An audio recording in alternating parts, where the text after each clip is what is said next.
जय हिंद दोस्तों। मैं कभी कभी सोचता हूँ देश में कैसी विडंबना है ना, जिन्होंने इस देश को आज़ाद कराने के लिए अपनी जान लगा दी। हमें उनके बारे में तो खबर मिलती नहीं है या उनके परिवार से रिलेटेड खबर नहीं मिलती, बल्कि ऊट-पटांग खबरें चलती रहती हैं। ऐसी ही एक बहुत ही इम्पोर्टेंट खबर आई है जो शायद मेन स्ट्रीम मीडिया तो नहीं दिखा रही है, बट है वो खबर बहुत बड़ी। महात्मा गांधी जी की परपोती, मतलब उनके बेटे हरिदास जी की पोती, उनका देहांत हो गया है।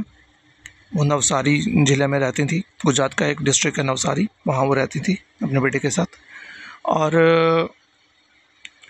उनकी लगभग 90 साल की उम्र थी और उनके बेटे डॉक्टर हैं। डॉक्टर पारिक ने बताया कि उनको कोई बीमारी नहीं थी, बस उम्र हो गई थी। उन्होंने पिछले कुछ दिनों से खाना-पीना छोड़ दिया था।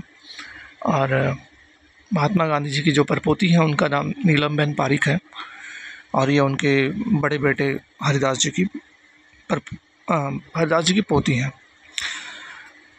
तो ये खबर भले ही बहुत ही छोटी है, बट सोच के देखिएगा कितनी बड़ी बात है कि महात्मा गांधी जी के पोती का देहांत हुआ है। और उस खबर को भी इतना ज़्यादा मतलब नहीं सामने आती है। दूसरी खबरें बहुत ज़्यादा नोटिस में चल रही हैं।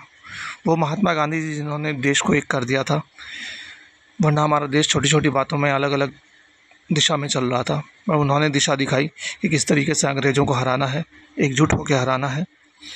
और कहने के लिए महात्मा गांधी जी के लिए बहुत कुछ बोल दिया जाता है, बट उनकी बारे में आप थोड़ा पढ़ें तो आप जानेंगे कि वो कितने महान थे।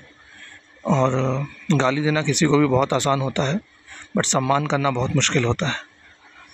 तो जब आप जानेंगे, पढ़ेंगे उनके बारे में, देखो वो भी इंसान थे, हो जाती हैं छोटी-मोटी गलतियाँ, हर किसी से हो जाती हैं। बट जो अचीवमेंट्स उन्होंने भारत में और अफ्रीका में भारतीयों के लिए अचीव की, वो बहुत बड़ी थी, बहुत बड़ी थी। तो मैं अपनी तरफ से और भारतीयों की तरफ से इन्हें श्रद्धांजलि देता हूँ। जय हिंद।